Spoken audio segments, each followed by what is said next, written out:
You're listening to Apisheesh, a Cree learning podcast.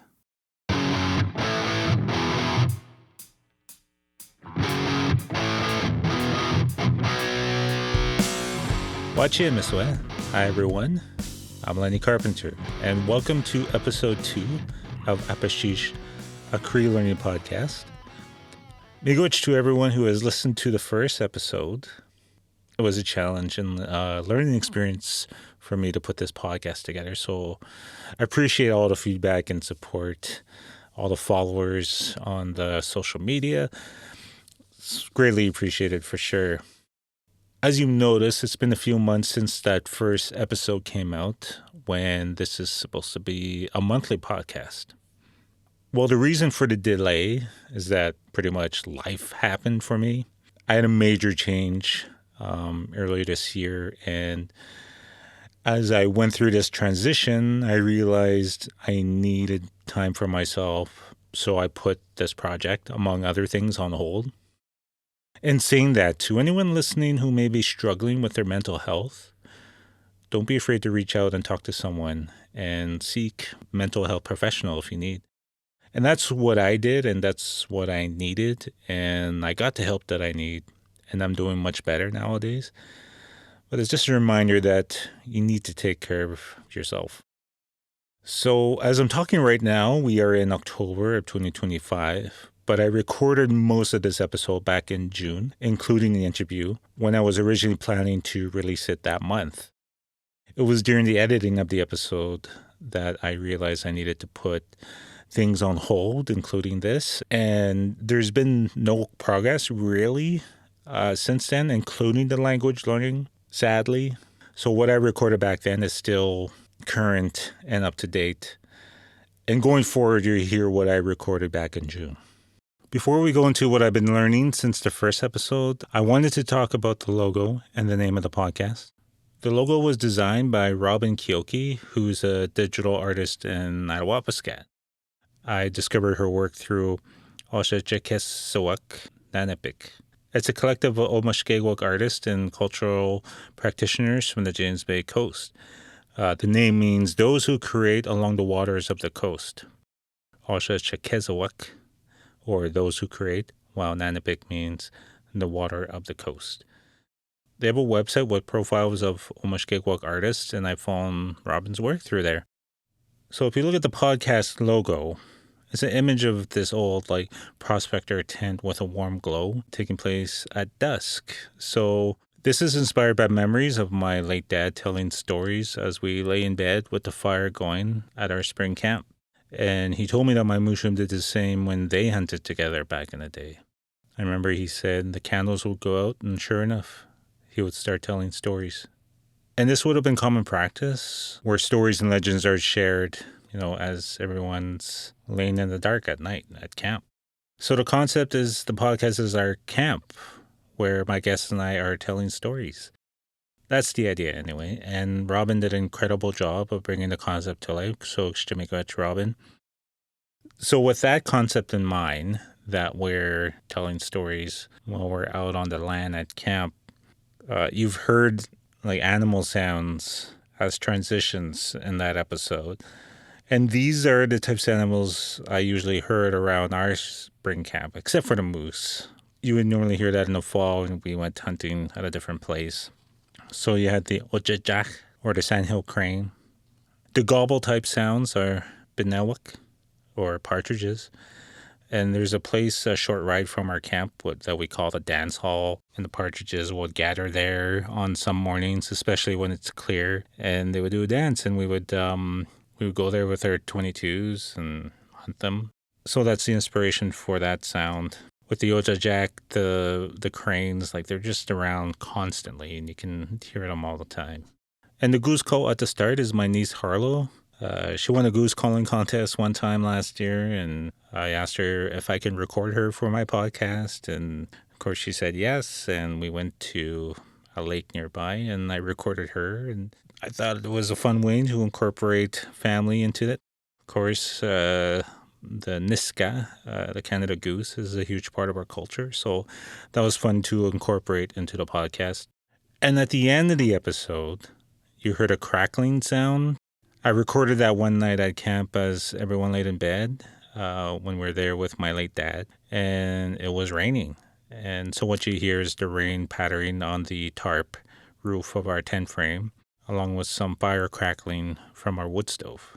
So for me, it was fun and meaningful to add those sounds and to incorporate those into this podcast. So for the podcast name, it comes from a Cree phrase I learned about 20 years ago. Now, when I was growing up on the James Bay coast, I often had situations where someone would come up to me speaking Cree. Usually it was an elder asking, "Awanakan Kina, who are you?" And usually it was followed by, "Awanakan Kamama, like, who's your mom?" Or they would say some other question or phrase, and I would answer as best I could, in Cree as if I could answer that way. But I couldn't carry a conversation forward, and I'd shamefully say I don't speak Cree. So they start speaking English, or if they didn't know English and there was no one around to translate, the conversation would just awkwardly end. So when I first started working at Wawate Native Communication Society as a newspaper reporter about 20 years ago, I was about to go on my first travel assignment up the coast in Attawapiskat. And knowing I would encounter those types of situations, I asked one of the Wawate radio broadcasters, "What should I say when that happens?" And he taught me the phrase, "Apisheesh bugo naninimun," which means I only speak a little Cree. Apisheesh means a little bit, bugo means only, and naninimun means like I speak Cree, speaking Cree. And I still remember that phrase to this day, and I've used that a lot over the years. So when I was thinking of the name for the podcast, I thought Apisheesh was a fitting name, given where I'm at right now. Speaking of where I'm at, I wanted to talk about my learning progress.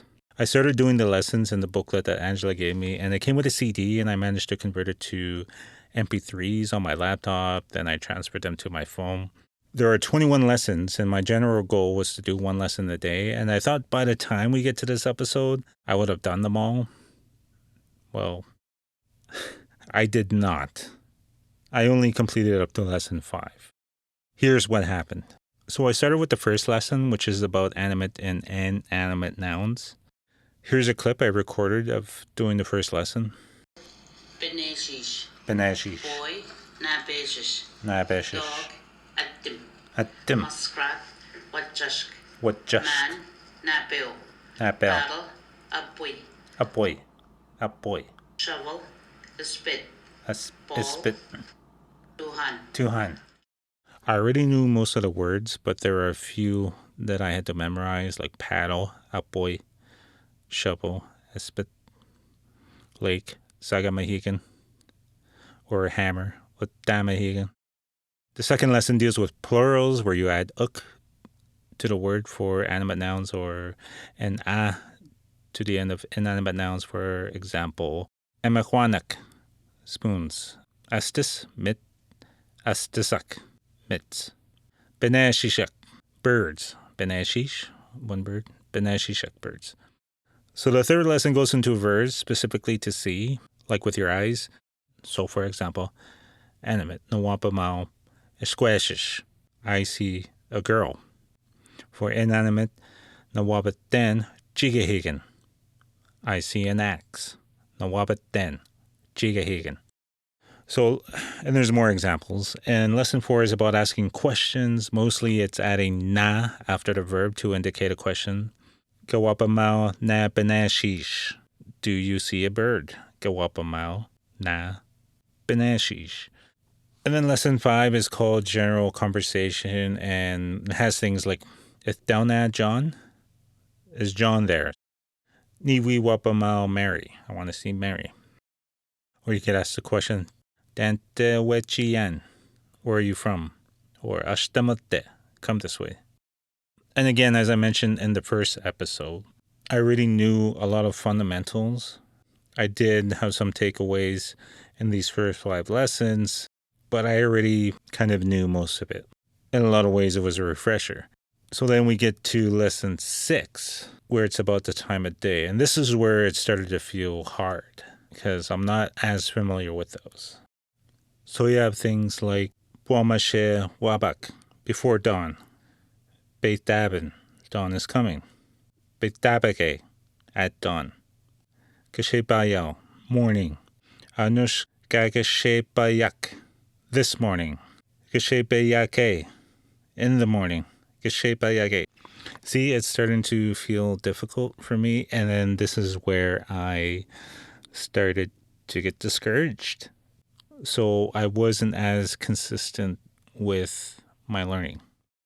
Here's where I think I went wrong. I didn't develop a proper plan for learning. Like I didn't schedule the lessons for the week, or I didn't have a set time of day. I just had the vague plan of doing a lesson per day, and I would just do it when I remembered or when I felt in the mood. Secondly, I didn't go through the booklet and I just used the audio. I would pull up a lesson on my phone, I would listen, repeat the words, and listen again and repeat. My rationale for doing audio only was that Cree is an oral language, so I should just focus on listening and repeating. I did write certain words down, but I have a lot of notebooks, like around my place, so there's scribbles scattered across them. And as the lessons got more complicated, it became more challenging and I got discouraged. So I need to be more structured, consistent, and organized with my learning. And I talked about some of these challenges with my guests in this episode. And we got into some of the deeper meanings why learning can be challenging. So with that, let's get to the guest, and afterwards I'll share some reflections and my plan for the next month. My guest this episode is Jocelyn Cheechoo, who is a fellow language learner. Jocelyn is from Moose Cree First Nation and has been learning the Cree language for the past 40 plus years by being around speakers when she lived in Moose Factory, and most recently by taking the Cree class in Thunder Bay. Jocelyn grew up in Moose Factory, where she attended Ministik school and learned Cree from her teachers B, Eleanor and Stella. She attended university in Peterborough and Winnipeg to study environment sciences. In recent years, she has worked in environment and sport for First Nations organizations. She is currently working at World Wildlife Fund, Canada, as senior specialist, conservation management and integration for the Hudson and James Bay Lowlands. So I first met Jocelyn around 2008 when I went to Moose Factory to cover a film festival for Wawate. And Jocelyn and I continued to cross paths over the years, and we stayed connected on social media. When I first announced this podcast on Facebook, she sent me a message expressing excitement for the project, especially since she was also on her own learning journey. Given my challenge in learning for the past few weeks, I thought she would be a great guest to discuss all this with. So in our chat, Jocelyn talks about growing up in Moose Factory, going out onto the land, and competing at the North American Indigenous Games, and later becoming the Team Ontario manager. She also talks about her education and career path before we discuss our respective Cree learning journeys and the challenges that come with it. Here's my conversation with Jocelyn Cheechoo.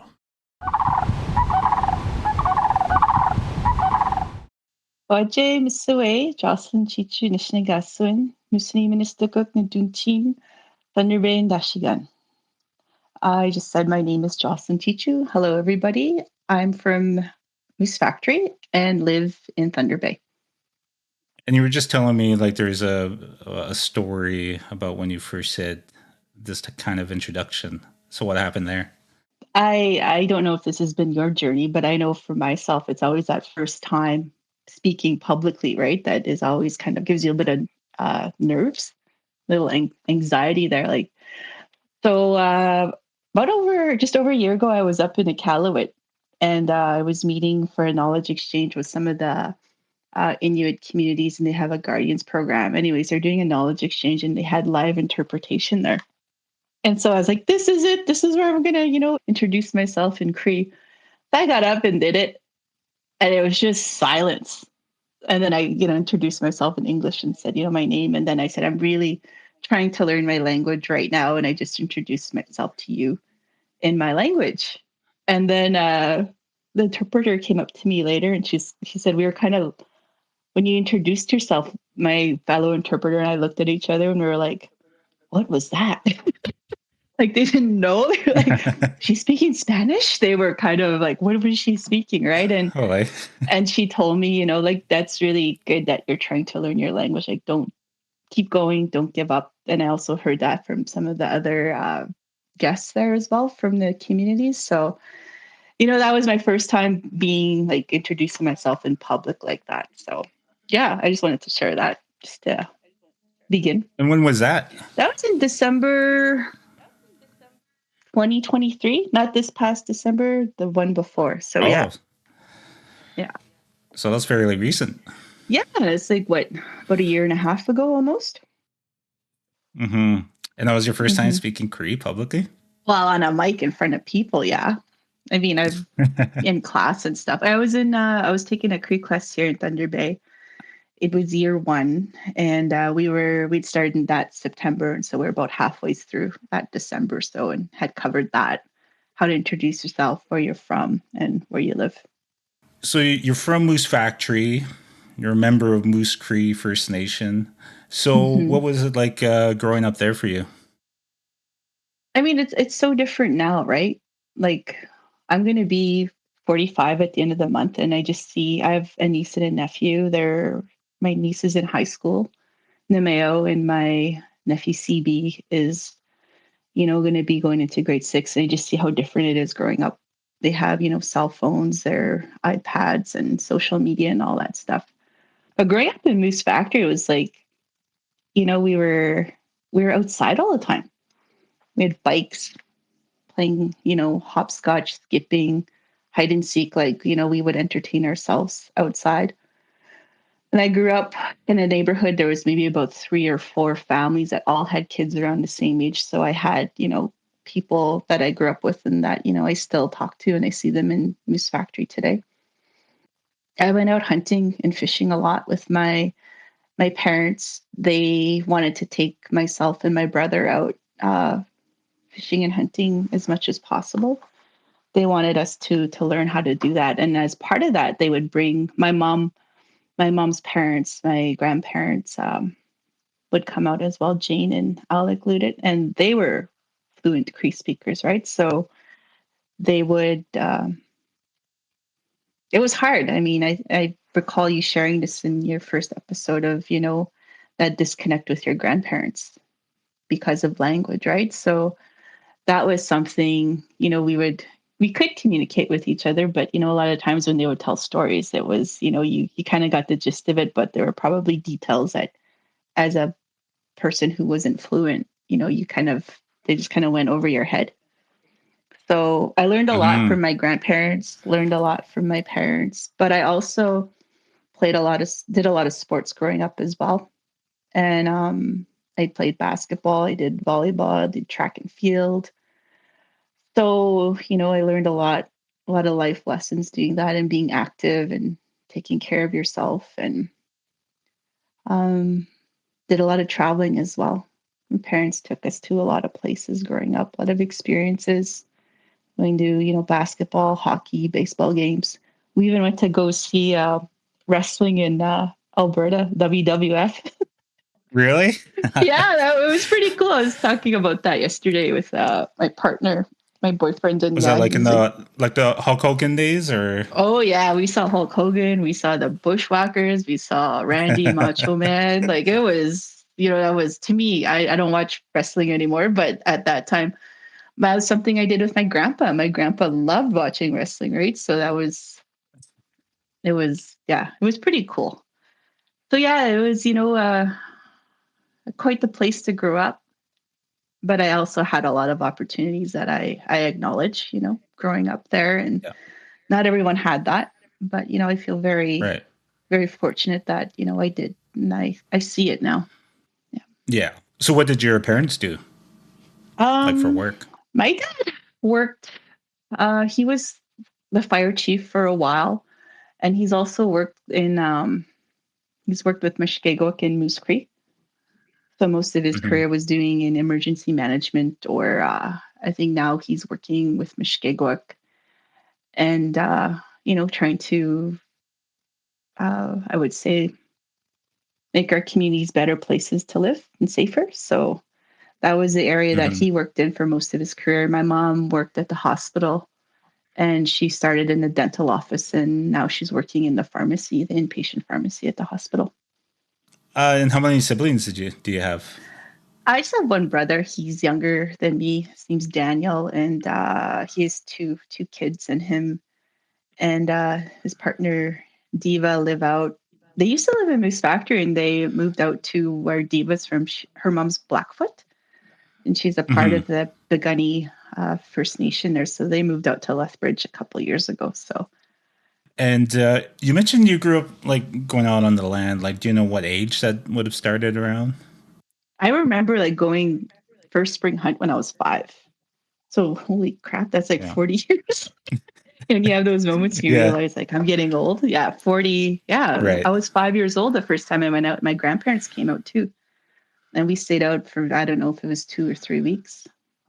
But before that, I think we probably went camping and fishing, things like that. But I don't remember. Yeah. But yeah, it was spring hunting was something that my parents really wanted us to be a part of and to learn. And we did it when we enjoyed it. It wasn't like something that was you're forced to do. It was something that we looked forward to and enjoyed doing as a family. Hmm. Especially when my Yeah. grandparents came out too. Yeah, How old were you when you got your first goose? I was 16 years old. I have that picture here framed in my apartment. I think I don't. I think as soon as I hit that goose, I was running out of the blind to go get it. I was so excited. I was like, I got a goose. That was at Nice. halfway point. I got my first goose. Yeah, yeah, yeah. What did you use? A 12 gauge or a 410 or? Not a 410. What, a 20 gauge? I think it was a 20 gauge. Oh, okay. Yeah. 20. Yeah. There's 20 gauges. Yeah. Yeah. But when we moved, like when we were at halfway point, it was like my grandpa was there, my dad, my brother, some cousins, and my dad's, extended family. And there was a lot of hunters. And Hmm. I would often stay at the camp with my mom and my granny and, help out around camp and play. And well, there's so many stories about that whole time. I Yeah. still laugh about some of them.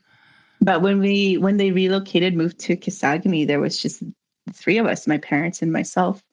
And that first year, it was like, when you're making a new camp, especially with helicopters, you have to clear areas for, your helicopter to land. So Right. there was a lot of work that first year we were there. And I remember we made our blind like on the ice. And it was our first year hunting. Like we didn't really know like what to expect. But I remember my dad told me, Joss, you're gonna have to hunt this time. Like it's you, right? And I was like, me? He's like, yeah, you know how to call geese. And I'm like, well, what if I miss? So what if you miss? He said, it's okay. Like you just get out there, sit out there, and because I got to do things around camp. And so that first year I was out there and I had a lot of fun. There's something about when you're sitting in that blind and just looking and it's quiet, and it's probably one of the most peaceful things. It's really grounding, and I really miss it. I miss sitting on the ice like that in the blind, and 'cause I haven't been back to spring hunt in, I don't know, maybe about 4 or 5 years before COVID. Anyways, I think that was the last time I went spring hunting at camp with my parents. Hmm. And after that spring, I was using my dad's gun, my dad's 12 gauge. And at the time I was working on my master's. And he said, Joss, I think we got to get you your own gun. We'll get you 12 gauge. Okay. So when you want it, he says, do you want it on your birthday in June? Do you want it when you're done your master's? Or do you want it when you get married? I was like, well, geez, Dad, I know about getting married, so let's not wait for that. I said we could be waiting a while. I said, how about it be a good thing to work towards to get school done? Yeah. So that's what I got when I finished my master's. I got a 12 gauge, and I named my 12 gauge Sparky. Why Sparky? So I don't know. I was trying to think of a name, and probably because I'd shoot a lot of shells, a lot of sparks. Hmm. So Yeah. you mentioned that you grew up playing sports. So did you play like for the local teams, like your school teams and stuff like that? Yeah, I played in high school, played at home. I did leave for high school did go to North Bay for grade 10 and part of 11, and came back and went to school at Northern Lights and then in Moosonee, and then DDEX opened. I went there for the first year they're open. Then I had to leave to do grade 13 and went to Toronto, downtown, Jarvis Collegiate. Wow. So I was all over the place in high school, right? And I did basketball, I did volleyball, track and field. And then I think my last year of high school when I was at Jarvis, I tried softball. I always wanted to learn how to pitch. Mm-hmm. So I learned how to pitch and did my last year. But learned a lot. It was hot. But I had a lot of fun playing. I think I got most improved player for the team that year because I think the first game I pitched, the score was like, I don't know, like 42-30. Like we lost, like they scored like that many. I just couldn't hit the strike zone. So I was like walking everybody. But yeah, I kept going and I got the hang of it eventually. Oh, what do you consider like your greatest like sports achievement? Is there a particular moment or a tournament or something that stands out to you? Oh, well, I did a few things. I think running has always been something that I really enjoyed. So in high school, I did like track and field, the shorter distance running. So I did like the 100, 200. The 400 was kind of pushing it for me. It felt long. But when I finished school, like later in my life, like in my 30s, I started long distance running. So I'd say my highlight when I was in high school was probably winning. I think I won 4 medals at the North American Indigenous Games when I was 15 in Minnesota. Oh, wow. So I won 3 silver and a gold. So I won the silvers in the 100 triple jump and long jump. And then we won a gold in relay. Oh, hey. And then I went back to the games in BC, Victoria in 1997, and I won, I think, 2 gold and 2 bronze. So I've won that gold finally in the 100 meter. Holy crap. That was pretty cool. Yeah. Yeah. That's amazing. And I think I did the 200 and 400. But the thing with those events, right? Like I didn't train on a track. Mm-hmm. So it was really hard to try and, like when you pace yourself thinking like, okay, like can I sustain this pace to run 200 or 400 meters? So it was a little challenging. I was running on, dirt roads at home and running in sand, dragging stuff. Like that was really? How I trained for those events. Yeah. Dragging stuff? Like what? Like I dragged, my dad set up this thing where I'd have like a harness and drag like a tire. Oh, sometimes you'd fill it up with sand, make it heavier, like when you're training to run. Yeah. Like sprinting. Yeah. It was, I didn't drag any like wagons or anything like that, like anybody sitting on them. Yeah. And then I think some of the biggest, I think was doing a half marathon. That was I did a half marathon in Sudbury I don't know how many years ago that was, maybe about over 10 years ago. Mm-hmm. The training for those was something I'd start in January, New Year's resolution type of thing, start a program and aim to do the event in May sometime. So that was 21.1 kilometers. So it was the running part. I just like I think the solitude of it, it's you preparing, training, getting ready for that. So it's, I say the running has been a big part of my life. So yeah. And later on, because I learned this, like I think during my Wellington days, that you became involved with NAG again, to North American Indigenous Games, but this time as a coach or like a general manager or something. How did you become involved with that? Yeah. I used to work with. They were called. Their acronym was OSCO, Aboriginal Sport Wellness Council of Ontario, and I was with them, I don't know, maybe 2.5 years maybe, and started as regional coordinator. So I was the regional coordinator for the Northeastern Ontario. And the games were coming around and I was approached by my manager and the board to be the general manager for Team Ontario for the North American Indigenous Games. Oh. The board knew, and I think the staff knew too, my experience with the games and how much, participating and, representing the North. So, I was approached to do that. And that included, it was a lot of work. It was recruiting coaches, managers for sports, hosting tryouts, supporting coaches. But there was a big team though. Like it wasn't just, there's a lot of staff who were helping out with that as well within the organization. So, and then that was for the 2017 games that were held in Toronto. It was quite a busy time, but I had a really good team supporting me and helping me out at that time as well. So Right. it was a good experience. Like I did go back. My niece participated in the games, the last ones in Halifax. Mm-hmm. So was that 2023? I can't recall. I should know this, but I don't. And she played basketball there for Alberta.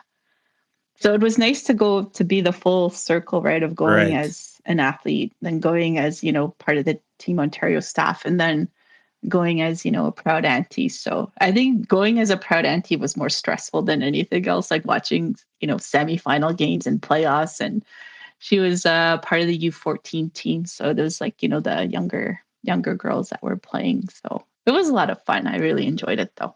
Yeah, I'll bet. Mm-hmm. And you mentioned earlier that you left your community when you were still a teenager to go to high school. What was that like for you to leave home for school? It was hard.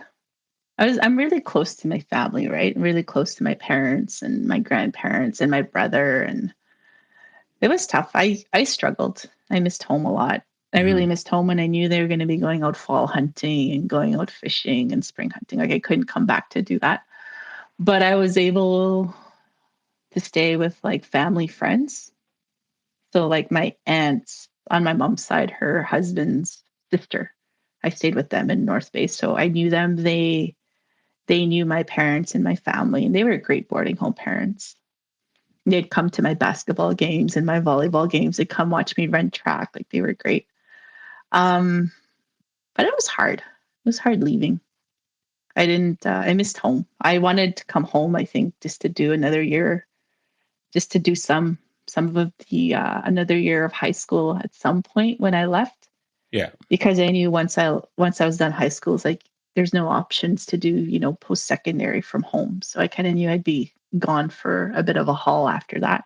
Because around that time, you guys didn't have a high school, right, in Moose Factory? Like you would have had to have gone to Northern Lights, I guess. Yeah, I did grade 9 in Northern Lights, and that was cool too, right? I mean, taking so Northern Lights is on the main line in Moosonee, and Moose Factory is an island, and like all the communities up there every spring and fall it's freeze up or the ice breaks up, so there was a part of doing helicopter transportation, going to school. And then at that time they had barracks, so we would stay there during freeze up. And then during breakup as well, we'd have to stay and eat in the cafeteria and have, it was like university, I guess, like staying in residence that way. Yeah. Yeah, so I did that for grade 9. And then I think it was 1997, Moose Cree opened up their high school, the Dolores D. Eacham Composite School. And I was part of the first graduating class, grade 12 there. So yeah, cool. And I remember it was cool. Yeah, it was, it was nice to be there for that first year.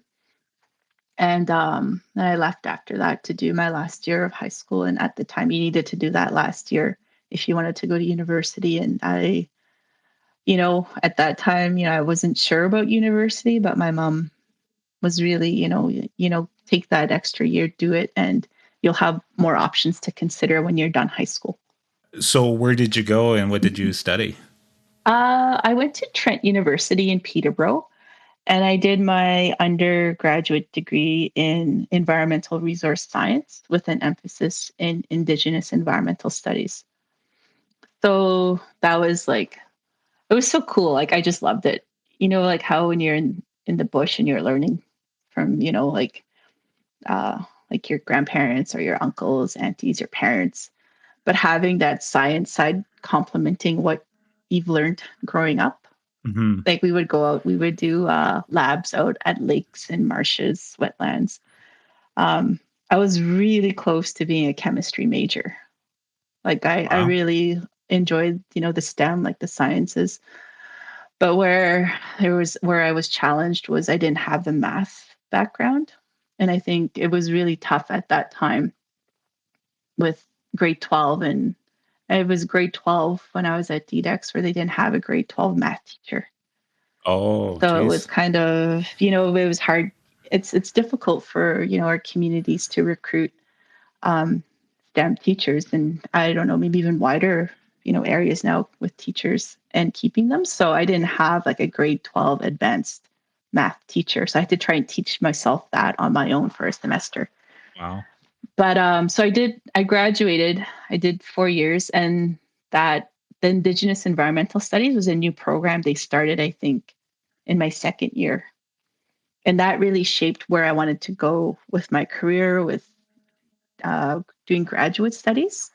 Mhm. So after I graduated, I went to University of Manitoba in Native Studies, but I wanted to do a combination of like a science degree and an arts degree. So for my master's thesis, I looked at a Cree approach to forest sustainability, and I looked at it from a perspective of making the Ministik, which is smoked goose, and Oh, yeah. all the steps that go in there to harvesting, to our values, to what the type of trees you need, and being out on the land and at camp. So that was where I ended up for graduate school. But it took me I'd say maybe about 5 years to write that thesis, because it was like, it's going to be published. It's going to be out in the public. It's like Yeah. I finally felt like it's good enough to, okay, you can go now. Like, I'm ready to let you go. So yeah, I can't remember what year that was when I finished it. 2009, maybe 2008, 2009. I finished my master's thesis and graduated. Oh. Yeah. Then I got my gun. That's when Sparky showed up. So why was that field of study important to you? Like working with the environment and the land? But it was something that I always enjoyed doing, right? It was something I love, going out camping, fishing, and hunting with my parents and my family. And that's where I just found it the most interesting thing, right? I wanted to learn more about it. I wanted to learn about water, rivers, lakes, trees, animals. I wanted to help. We talk about preservation of, especially right now, probably with your podcast, you've been thinking about preservation and learning language, right? And Right. for me, I think with the land and learning, that was, I wanted to learn what I can to help support that. So, future generations can continue to go out and harvest and learn those ways and those teachings that, we've learned from our parents and grandparents and family. So it was like two reasons really, maybe more than that, but that helping to make sure, or trying to be a part of helping things, keeping the land healthy and helping that way. But also, I just thought it was interesting.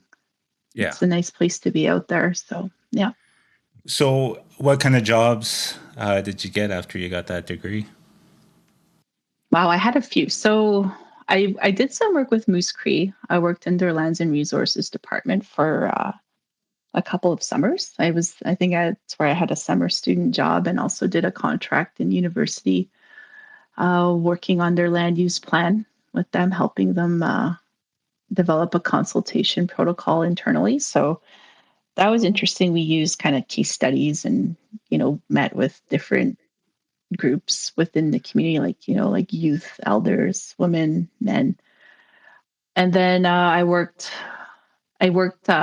moved out to San Francisco in 2000. I think it was 2006. I was still in school, and I worked with the Rainforest Action Network on their old growth campaign. So I was there Oh, for 2 years, and I came home and worked with Moose Cree on their Lower Matagami River project for, I can't remember how many years that was, but I helped out, worked on that on the permit side, worked with a great team there. And then I moved out to Thunder Bay and started a position at Anishinaabe Nation in environment and climate change. And then I moved over to education jurisdiction for a few years. And now I'm working with World Wildlife Fund Canada as the senior specialist for the Hudson James Bay Lowlands. And I've been with them for just over 2 years now. And then, so somewhere in between there, when I was in Moose Factory, Moose Cree, I started working as their community activator. And that involved teaching classes. I got certified to teach yoga. I did elders yoga. So it was, that balance of wellness and healthy, like living a healthy lifestyle, doing things that are good for you was something that I also did as a career as well for a bit. Yeah. And so I was working like 2 jobs at the time, teaching classes and trying to do some of the contract work with the lower metogamy work, and then eventually doing the Indigenous Games, Team Ontario, stuff like that. It was like full time. Like that's all I could focus on during that time. So yeah.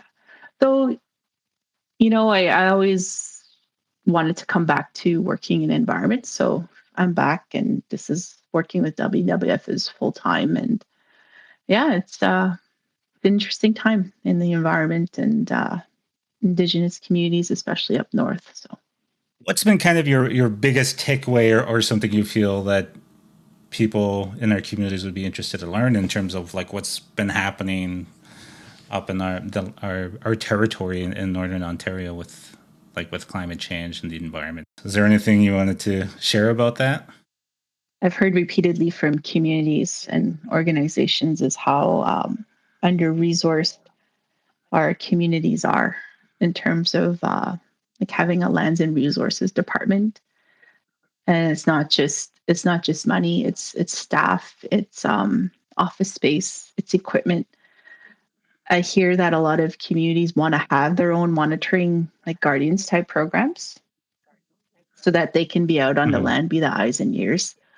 I've also heard, that our people have a lot of knowledge, and they do.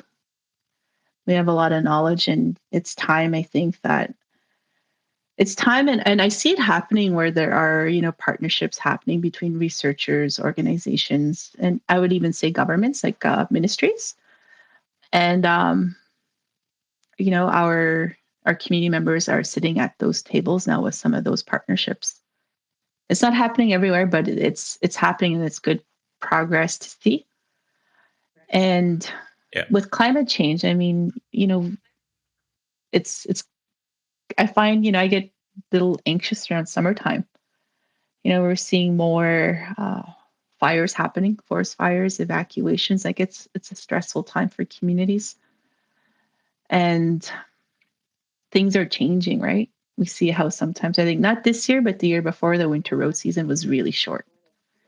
I think the road to go that went up to Attawapiskat from Moose Factory was only open to big trucks for maybe a week. And there wasn't enough snow. It was a mild winter. So, we're seeing all kinds of things. But it's, our communities know. They know what they want. So it's time to listen, and it's going to be, it's going to be interesting to see what happens and where things go, I think, in the next few years. And you said right now you work with the WWF. Yeah, you come full circle. But like the World Wildlife Federation, you said. So what do you do there? World Wildlife Fund Canada. A few years ago, they started working with Mushkegowuk Council, and the more they learned about the area, they thought that it would be a good decision to have somebody focus on that area full time. So currently, when I started, they had just wrapped up they were doing a carbon monitoring and measurement training program in partnership with Mushkegowuk. So they trained maybe 1 or 2 community members from the Mushkegowuk communities, like along the coast. And they reported back on what was found and just how significant that region is for storing carbon. I think it's the 2nd largest sink in the world. So it's a pretty significant area. And so that was kind of what my focus was for like the first year, was kind of learning about the organization. It's big, right? It's a national organization. They do work across the country. And they also have, network ties. There's WWF organizations in different countries all around the world. So, but I'm just focusing on home. I always had hope that if an environmental nonprofit was ever going to have a position that just focused, at home, that I hope that I would have that opportunity to work at home. And right now, we're working on developing like a mining program. It's a new program, so it's kind of in early stages, and meeting with communities to hear their concerns on mining and what they need, what they'd like to see happen to better prepare themselves, or what they would need to make, more informed decisions. So, and with my position, it's under the conservation management and integration team. So that kind of works with all the different programs within the organization, trying to make sure we're all working together and nobody, just kind of keeping track of things, managing things from a regional perspective, but also a part of it is relationship building. We've been translating some of our carbon documents. We worked with Angela actually on that. Oh, She helped us translate some of our carbon communication materials. So it's an interesting place to work. There's a lot going on. I'm actually going to be meeting up with most of the conservation staff soon, next week actually. So that's where I'm going to be next week, meeting with them to hear how work's going in different parts of the country. oh, cool. Good for you. So, well, you mentioned Angela, and you mentioned earlier that your grandparents spoke Cree. So, how would you describe your fluency in Cree, like when you were, growing up in the Moose Factory? I don't know. It's like, I definitely wasn't fluent. I know that. I think you had described it in your previous podcast of, you took Cree classes in school, and that, Yeah. you learn vocabulary and terms, and sometimes you learn verbs, but they weren't put together to say, like, oh, I ran to the store, or I ran to wherever, right? So, I knew parts and pieces growing up. But where I think was learning a bit more was learning from when I would be at camp with my parents or my grandparents. So I would learn some terms, like how to get water, and talking about snow and trees and things like that. So that's what I remember. And so I moved to Thunder Bay, and then I think it was maybe about 2 years ago. I was still at Nan, and we were, as part of my work there, we were hosting a conference, and Bentley Cheechoo, he was our master of ceremonies. And I was talking with him, and he said, "Hey, I'm going to be teaching Cree class this fall. You should come." And I was like, "Oh, okay." I said, because that was something I do want to learn, right? And I feel like sometimes maybe a little bit like a structured space and time like that would be helpful. So that's where, I was really, I guess, my second journey or another chapter started with learning Cree. So And that was through like the Matawa, right? Or what was the yeah, organization in that course? Matawa Education Center. It's called Wakatera, and it was based on the model that the Maori people did in New Zealand on teaching their language and growing the fluent speakers in their country.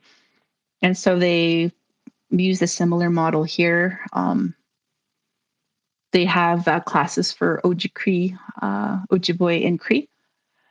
And so they did their first year one of Cree like last year. So it'd be like a year ago when I finished the year one. But the other Ojibwe and Ojibwe had started a year earlier. Oh, okay.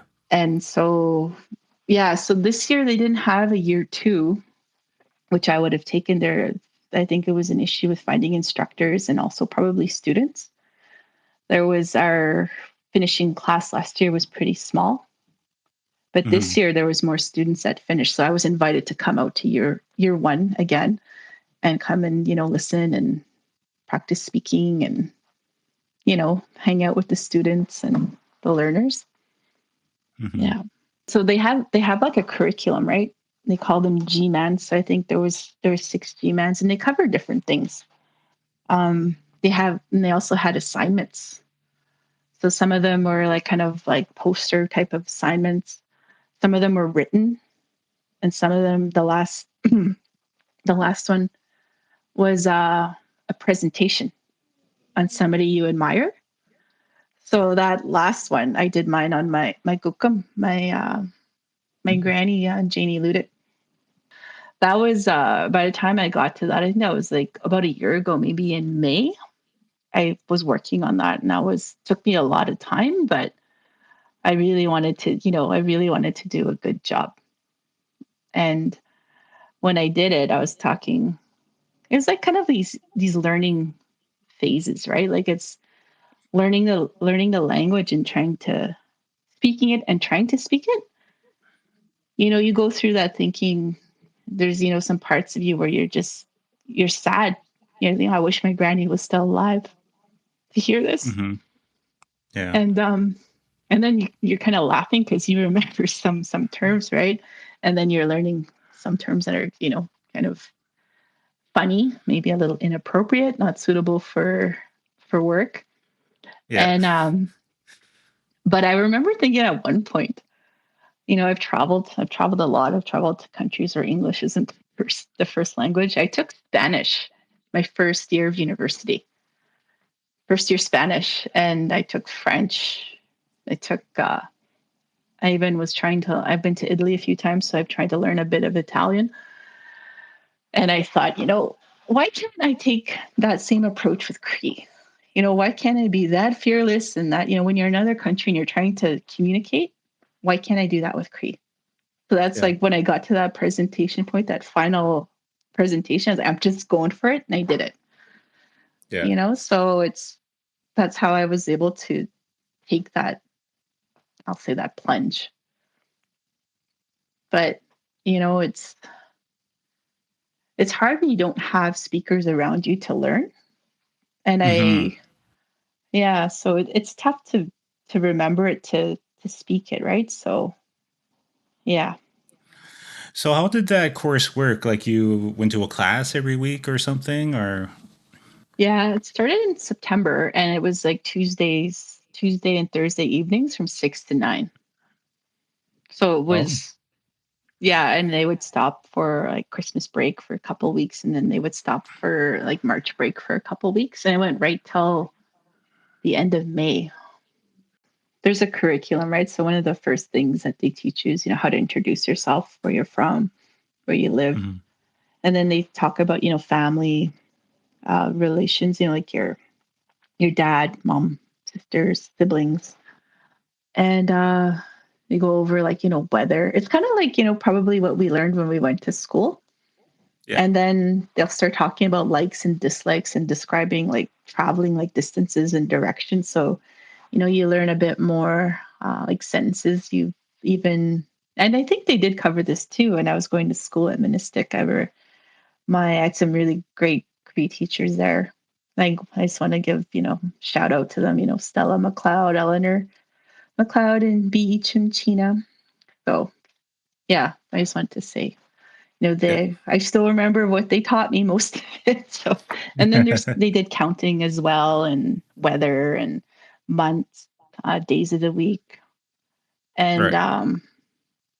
we would use puppets sometimes, puppets to have conversations, like to talk. And um, we did animals. And so, yeah, it was pretty intensive at times.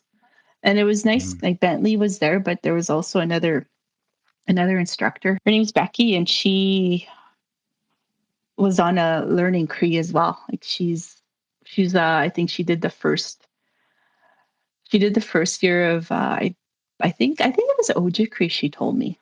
And she's learning how to be a language instructor now and teaching Cree. I think one of her grandparents spoke Cree, because that was another story she shared that kind of I could relate to, right? Not being able to understand your Gookum talking to you in Cree and, wanting to Mm-hmm. learn that. So there's two of them, and we would cover different things in review, but those assignments got you really, it was like applying what you learned to somebody or something that you knew or know. Okay. So how would you, after completing that, how would you describe your comfortability or your fluency with Cree now? Well, it's kind of like I'll take the opportunity. Like I know that on Facebook, I think Mashkaiwak does like live, goes Facebook live and has people there talking Cree, or I'll listen to Wawate online just to listen to it and to see what I know and understand. And I know I can understand more, or I have a pretty good idea what they're talking about. Yeah. As for speaking, I need to do more of that. I'd like to do more of that. And I'm hoping that when I go home this summer, like back home to Moose Factory, I'm hoping to go home for a couple of weeks, that I'll be able to meet up with my aunts or my great aunt. Or I know sometimes they'll do like language immersion or cultural activities where they'll teach the language as well and speak in Cree. So I'm hoping that something like that will be happening where I can visit and ask questions. And because one thing that I learned, well, I kind of knew in class when I was taking that class here in Thunder Bay, was that there's different dialects, right? There's Right. different ways to say things. Or so I grew up, my grandparents spoke the L dialect, and there's a lot of Moose Cree Cree language resources available. So they at the class here that I took the course, that they would use a lot of those resources. But there's also more other resources as well that they've been using. And one thing that both Ben and Becky had shared is that, there's different ways to say things, and that's okay. We're not going to take that approach of like, that's wrong. That's not how you say it, like, Mhm. so, and I really appreciated that because, you know, L is a little different from the other dialects. And so when I hear them teach something and I've heard it before at home, then I'll say, okay, this is how I would say it. And the part that was challenging for me was like writing it, like writing the language. And I don't know Mhm. if you remember learning syllabics when you were in going to school in Moosonee, but I can write syllabics. Oh Can you yeah. still? Do you remember? Yeah, like if I know the word, okay, and then like Ah. you're making the sounds, and yeah, so I'm able to write syllabics, but I don't know how they describe it, but it's like writing syllabics, but writing in English. So if I was writing, it's so funny. All I can think about is Mississauga, right? So if you wrote that, like how you'd write syllabics, but with English, it'd be like Meesseeway. But when Mhm. you say it, it's Mississauga. But when you read it, it's me Seaway. Yeah. Right? So it's kind of that was BC. Yeah. one yeah. As of course we all started giggling when we seen that BC. But it's like just like being able to learn and write. And I've also, learned from my instructors where some of their challenges were as well with the language, right? And some of it is around the reading and the writing of it. Speaking Yeah. is okay, like they're good at, like comfortable with that, strong, but it's the reading and writing. Yeah, you mentioned the syllabics, and I definitely remember that from crew class and Moosonee. And man, that was really driven into us. And I think part of that is in those classes, like there wasn't like didn't feel like there was a whole lot of progression, I guess you could say. I don't know if there was feel like there wasn't like a standardized curriculum. Okay, this in this grade you're going to start learning these, and then by the time you're in grade 7 you'll be able to do this or whatever, because it just felt really repetitive. But yeah, I remember the syllabics and a e u Ooh, t t hey, yeah, the you go song. through the whole Yeah. thing.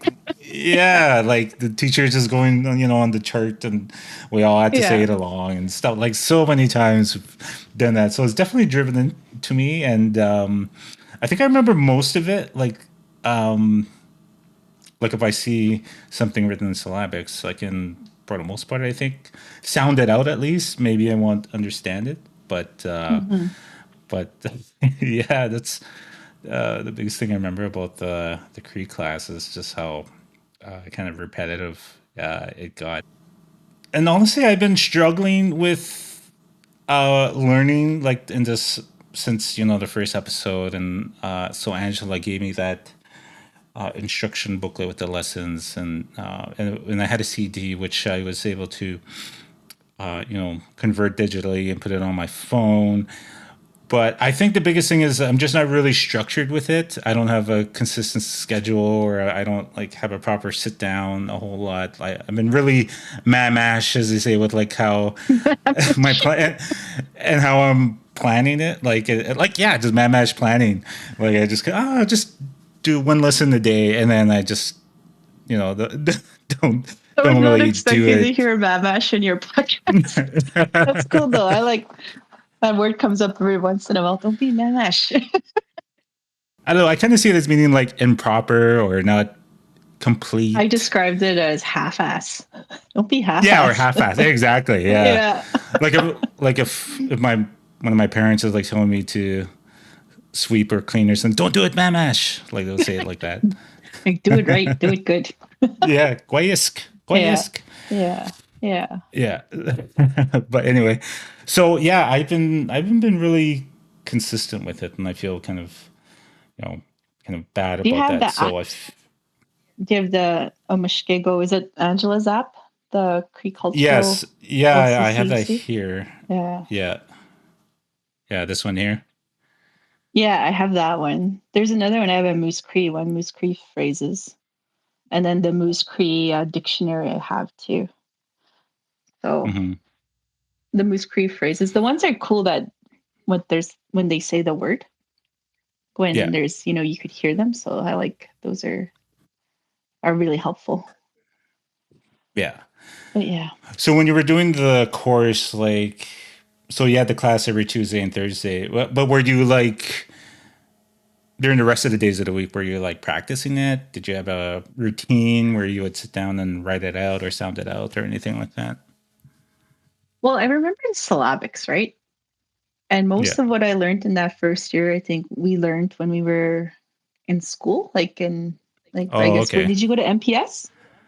Yeah. Moose Public School? Yeah. And I learned that at Ministik. So yeah, I think most of the terms that we learned in that first year, we would know, or you'd remember if you were paying attention in Cree class. Yeah. As I remember, sometimes those classes would be pretty wild in Ministik. It's unfortunate when I Oh, think okay. about that, like how some of my classmates would behave in some of those classes. And I don't know if it's just because they saw, our teachers as like kukums or aunties, why they didn't behave that way in other classes. But I did see them behave like that too sometimes in French class. But yeah. Right. Um, yeah, so it's like the class would usually begin with a meditation, some physical movement like stretching, and a prayer in Cree. That's how we've opened each of those Cree classes, the ones here that I've been taking, that I took. And then we would get into kind of a review of what we covered in last class.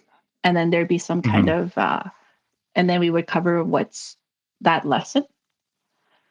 So if it was like clothing or like items from home or days of the week, counting or whatever it was, right? They would cover that. And then we would do some kind of maybe an activity, like a game, Becky and Ben would use games sometimes. Like sometimes they would have Jenga.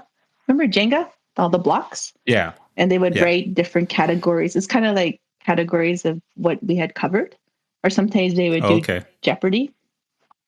So they would use like Jeopardy, and sometimes they would do like spin the wheel and how do you say this in Cree, like whatever the term was in English. And they would do different ways of trying to recall and to speak. Um, the class of the second year, there was a lot more students and quite a few more students who finished and did that final presentation. And it was pretty cool just to see where they came from. Like there was somebody there. One of the students was from Constance Lake. Actually, two of them were from Constance Lake. That's where their families were from. Another one was from, his dad was from Fort Albany. Another one, I think she's from Constance Lake and Fort Hope. So it's like, everybody's kind of from all over, and they all have different understandings and remember different things. Some of them remembered quite a bit of what they learned and heard growing up. So it's people were from all over the place. And last year when I finished a class, and towards the end we were just kind of having like work sessions, working on our presentation.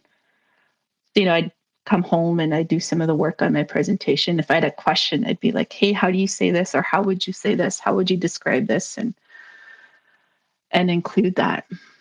But one of the last things that from that year one, when I finished a year ago, was Bentley told me, remember, Cree is always inside you.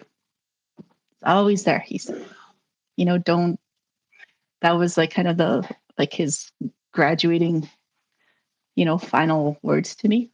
Once I finished the program and once I was done, it's always there, he said. Don't ever forget that. And I was like, wow, feeling a little emotional about it, a little happy, hopeful that it's there. Yeah. And I've heard, I think we hear that, that our languages are dying. But, part of me thinks that they're not going to die. They're always in us, They're there. Yeah. Yeah. Yeah. Yeah. And Angela said that at the end of, our conversation in the first episode. And yeah, that sentiment really stuck with me too. Like it's in you, right? Yeah. Yeah. It's always there. Yeah.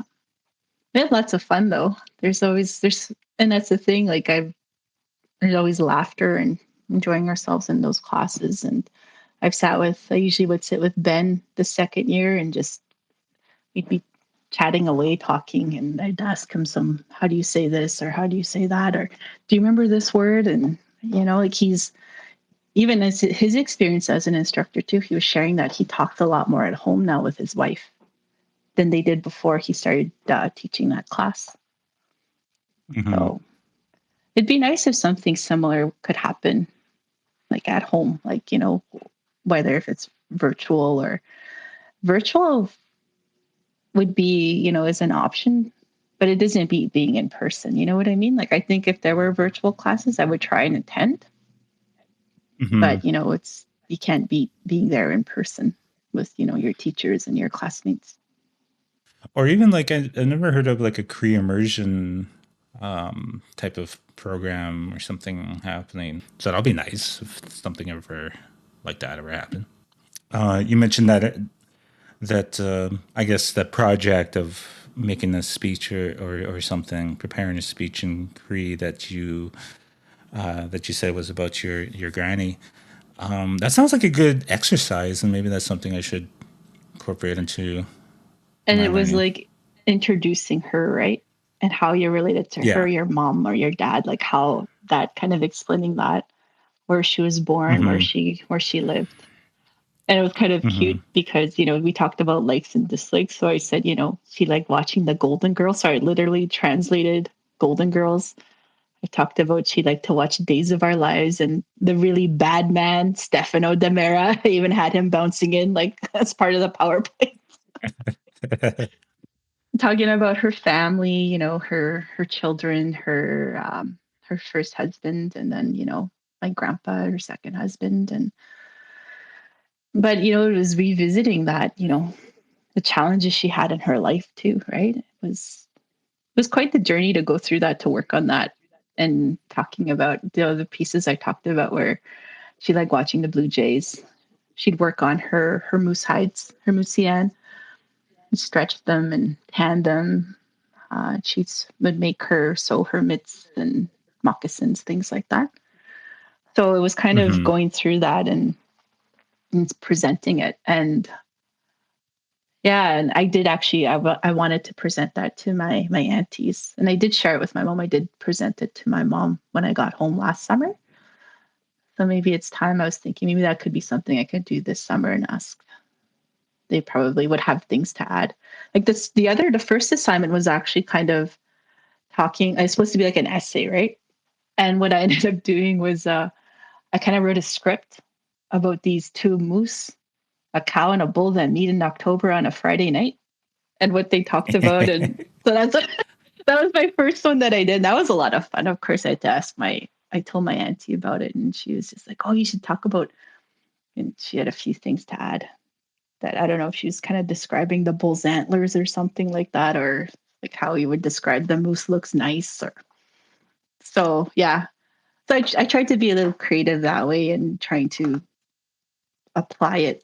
Trying to have some fun with some of those assignments. And then the other Mm-hmm. one that we did was having to describe something that we did long time ago versus now. So like, what did you need then to do this? And what do you need now to do it? So I think I did like spring hunt, like hunting geese. And then the second one I did was like fishing. And then the last one I did was like summer gathering.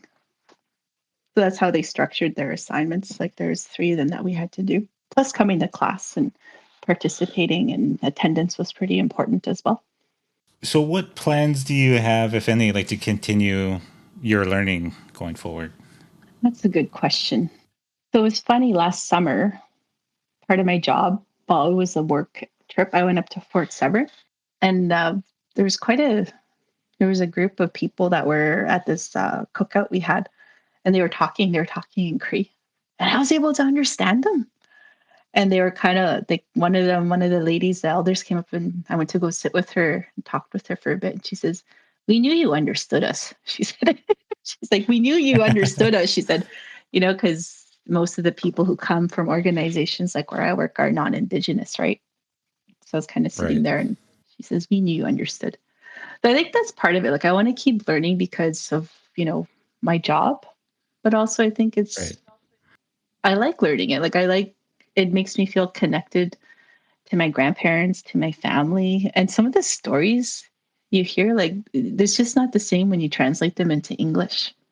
Like even when I was Mm-hmm. home during Christmas, my aunts were there kind of, one of them was kind of describing a story in Cree and then translated, but she's like, it's not as good in English as it is in Cree when you say it. And I was like, yeah, I can appreciate that.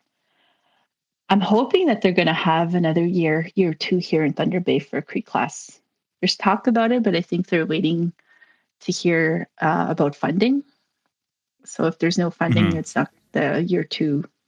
Or I don't know if any of their classes, Cree language classes, are going to happen, which is unfortunate. Um, but yeah, it's listening to Wawate, like listening to Wawate when I can, listening to when Mishkeguk does their live stream on Facebook there for some of their work. I try and tune into Mm-hmm. that and listen, and just trying to listen when I can. And, hopefully if, and, someday I'm hoping that I'll move home and trying to learn there too. So and I think sometimes maybe it's just building, like asking, "Hey, Auntie, can we FaceTime? I want to learn how to say this." Or how do you say this? Like not being afraid to reach out that way. We have technology now where we can just FaceTime, like, similar to what we're doing right now. So why not make use of it? What do you think? What's your plan? I don't know. I think I need to think about that. That's actually one thing I was thinking about last week's organize my Cree learning because, like I said, it's just been really inconsistent. Like I feel like I need to develop a routine to go through these lessons that Angela provided at least to go because there's like 20 lessons or something, and I haven't been really writing things down. I would just listen to the thing because like, oh, it's an oral language and it's so I'll just repeat what she says.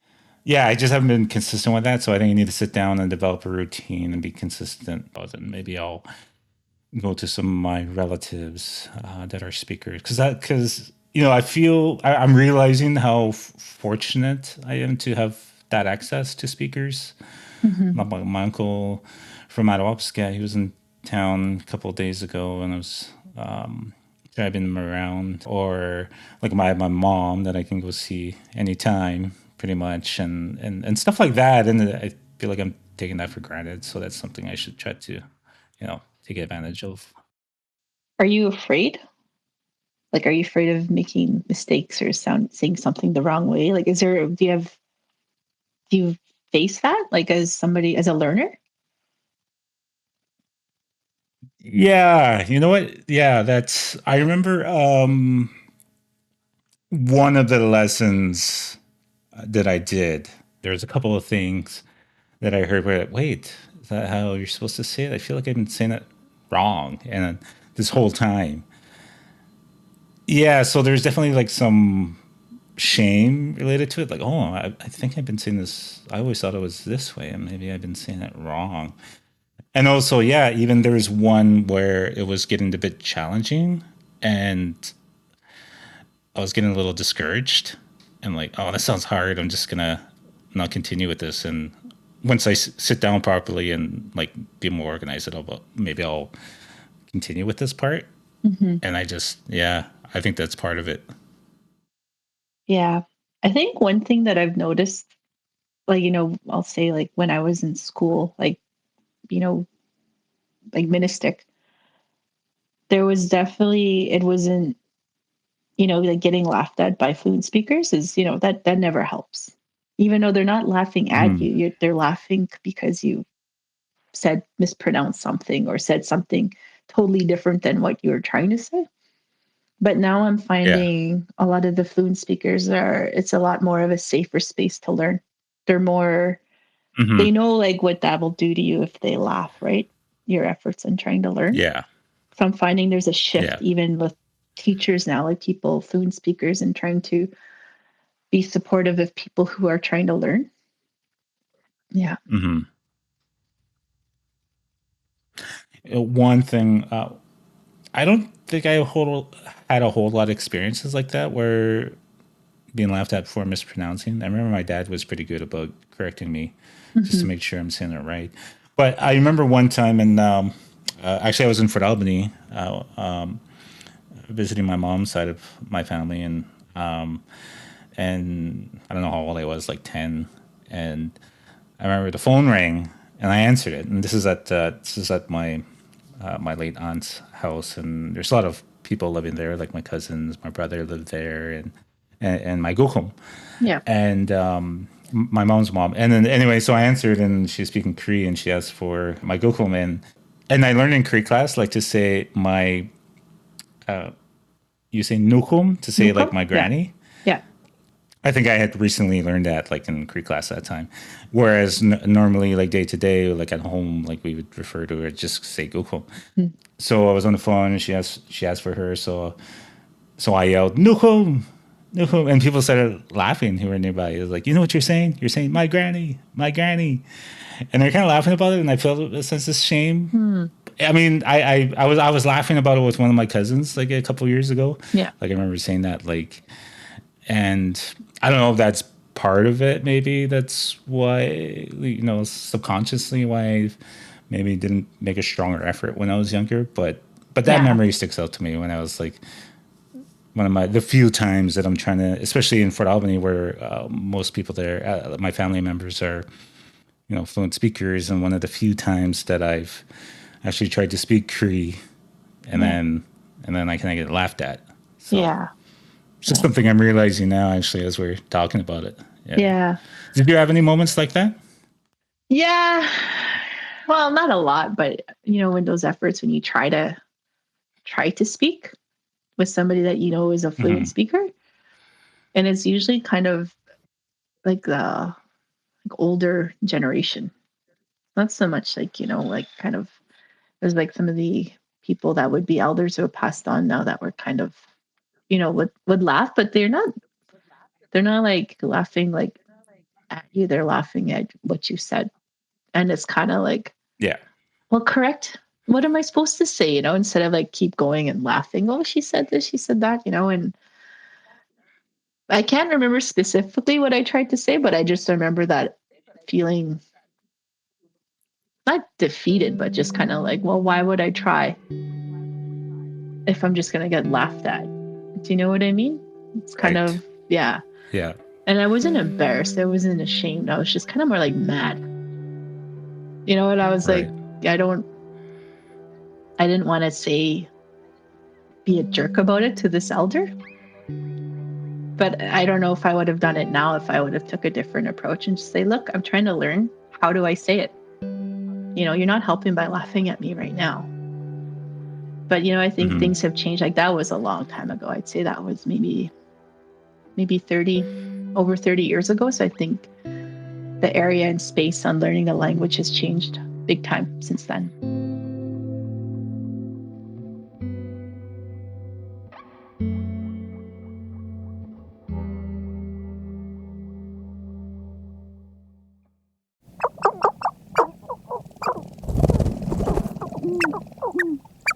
So that was my conversation with Jocelyn Cheechoo. It ends a bit abruptly there because after that, she looked at the time and realized she had to go. She did tell me about the time limit she had, and we just ended up talking longer than expected. And because of that, we seemed to end on a negative note, complaining about people laughing at us. But as Jocelyn said, they're not laughing at us. It might have just sounded odd to them because we mispronounced a word or used the wrong grammar, so it changed the meaning of what we intended to say. But I agree with Jocelyn when she said that there is a change in attitude and speakers don't really laugh anymore. Like in the last episode, Angela said she didn't even correct learners unless they ask. So she understands that sensitivity that learners might have. And other than that one incident, I don't remember another time where I was laughed at for trying to speak Cree. If anything, they'll say, hey, that's good. So in all, it was good to talk with another learner to discuss our experiences. And she gave me some ideas on how I can enhance my learning. So as I said during the discussion and earlier, I need to create an actual learning plan. So to start, I have to ask, what is my goal? It's to learn Cree, obviously, but more specifically, for this podcast project, it's to learn enough Cree to understand my Mushu. I did some research on how long it typically takes to learn a language. I found there are several standardized scales to categorize the levels of language fluency and how long it should take to reach each level. It's commonly accepted that gaining a working knowledge of a language ranges from 200 to 400 hours of learning. And that depends on the person's motivation and their aptitude and so on. And that's a mix of, in class and practice, writing, and practicing with a speaker. Now that sounds daunting, but I'm not exactly starting from scratch. Still, I already found it's hard to practice 1 hour every day.